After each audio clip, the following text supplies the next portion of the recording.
Assalamualaikum warahmatullahi wabarakatuh. Halo semuanya, pada video kali ini kita akan membahas materi menganalisis data. Nah, jadi pada materi kali ini akan kita bagi menjadi tiga. Yang pertama, nanti kita akan diberikan sebuah data, maka yang pertama itu kita akan membaca data, kemudian menganalisis data, dan yang ketiga ialah memprediksi data. Langsung saja kita masuk yang pertama, yaitu membaca data. Nah, dapat kita lihat, ini merupakan tabel yang menunjukkan hasil produksi keripik singkong pada bulan Januari sampai dengan Mei, yang mana ada dua kolom. Yang pertama ada kolom bulan, yang ada juga kolom jumlah produksi. Nah, cara bacanya ini, pada bulan Januari, itu hasil produksinya sebanyak 90 kg. Kemudian pada bulan Februari sebanyak 110 kg, dan seterusnya. Pertanyaannya, yang pertama, pada bulan apa jumlah produksi keripik singkong paling banyak? Nah, kita lihat di tabel yang menunjukkan hasil produksi keripik singkong yang paling banyak. Maka kita lihat angka yang paling besar yaitu 150 ada pada bulan Mei. Maka jumlah produksi keripik singkong yang paling banyak ada pada bulan Mei.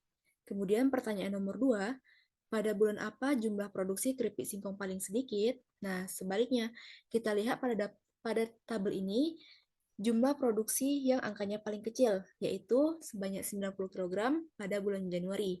Maka dapat disimpulkan jumlah produksi keripik singkong yang paling sedikit itu ialah pada bulan Januari.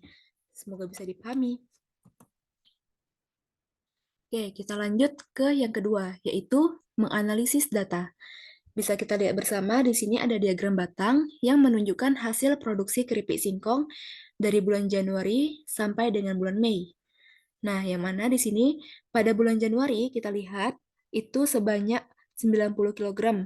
Kemudian pada bulan Februari sebanyak 110 kg, pada bulan Maret 100 kg, April sebanyak 120 kg, dan pada bulan Mei sebanyak 150 kg.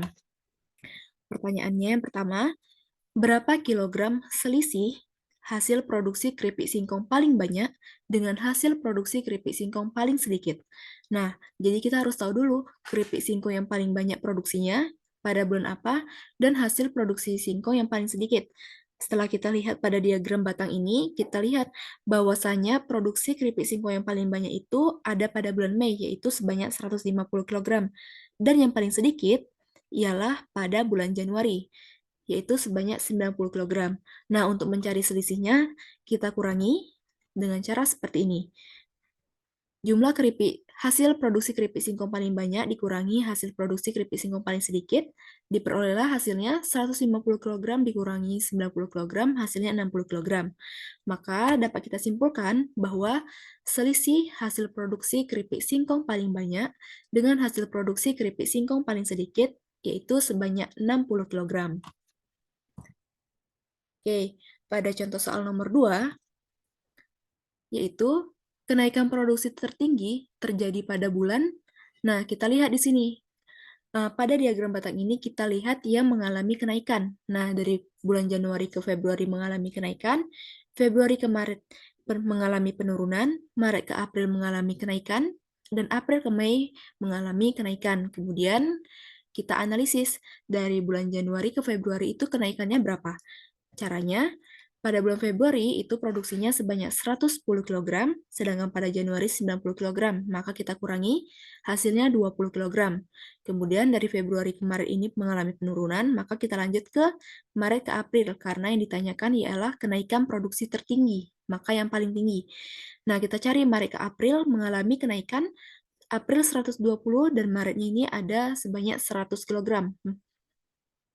Maka 120 dikurangi 100 hasilnya 20 kg. Dan yang terakhir dari April ke Mei. Pada bulan Mei sebanyak 150 kg dan pada bulan April sebanyak 120 kg. Kita kurangi hasilnya 30 kg. Karena yang ditanya ialah produksi tertinggi, maka kita cari di sini angka yang tertinggi. Nah, dapat kita lihat bahwasanya yang mengalami kenaikan produksi tertinggi itu ialah pada bulan April sampai dengan Mei, yaitu sebanyak 30 kg. Nah, kita masuk yang terakhir, ialah memprediksi data. Nah, kita perhatikan diagram garis berikut ini, yang mana diagram garis ini merupakan data banyak siswa kelas 9 SMP Merdeka dari tahun 2017 sampai dengan tahun 2023. Pernyataannya ada dua. Untuk pernyataan yang pertama, ternyata ini banyaknya siswa perempuan pada tahun 2017 ini sebanyak 55% dari total siswa pada tahun tersebut. Kemudian, pernyataan kedua, banyaknya siswa perempuan pada tahun 2022 itu sebanyak 40% dari total siswa pada tahun tersebut. Pertanyaannya, apakah dapat disimpulkan bahwa banyak siswa perempuan pada tahun 2017 itu lebih banyak dibandingkan banyak siswa perempuan pada tahun 2022? Nah, cara carinya, yang pertama kita akan mencari banyak siswa perempuan pada tahun 2017. Dengan cara, kita lihat pada pernyataan pertama yang ini, dikatakan bahwasanya banyaknya siswa perempuan itu sebanyak 55% pada tahun 2017. Maka caranya kita tuliskan siswa perempuan pada tahun 2017 sama dengan 55% ini kita tulis dengan 55 per 100 dikalikan dengan jumlah total keseluruhan siswa pada tahun 2017, siswa kelas 9 tadi, yaitu sebanyak 100. Kita kalikan 55 per 100 dikali 100 sama dengan 55. Kemudian yang kedua, kita akan mencari banyak siswa perempuan pada tahun 2022. Nah, di sini disebutkan bahwasanya siswa perempuan pada tahun 2022 itu sebanyak 40%.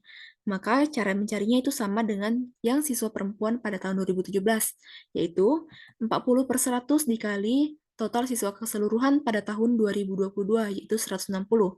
Hasilnya 64.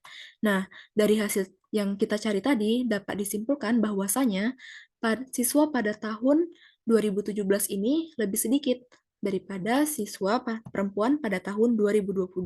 Maka kesimpulan pada pertanyaan tadi salah ya. Kita lanjut soal nomor 2. Nah, di sini kita lihat diagram batang yang menunjukkan file dalam flash disk milik Reta dengan kapasitasnya sebesar 4 GB yang setara dengan 4000 MB. Nah, jadi flash disk milik Reta ini berisikan musik sebanyak 20%, foto sebanyak 20%, data buku ajar sebanyak 40%, lainnya 10%, dan kosong 10%. Kemudian pertanyaannya, jika Reta ingin menambahkan file data buku ajar baru yang berkapasitas 750 MB, apakah kapasitas flash disknya itu masih mencukupi? Nah, maka kita harus mencari dulu yang kosongnya ini seberapa banyak. Oke, di sini kita lihat dulu kapasitas fullnya yaitu sebesar 4000 MB. 4000 MB, kemudian kita akan mencari yang kosong, yaitu 10%. Cara mencarinya, 10 per 100 dikali total kapasitasnya, yaitu 4000 MB. Maka 10 per 100 dikali 4000, hasilnya adalah 400 MB. Nah, sama-sama kita tahu bahwasanya yang kosong ini hanya tersisa 400 MB, sedangkan yang mau dimasukkan filenya itu sebesar 750 MB. Maka dapat kita simpulkan, flashdisk milik Reta ini tidak mencukupi untuk menambahkan file data buku ajar baru yang berkapasitas 750 MB. Semoga dapat dipahami ya.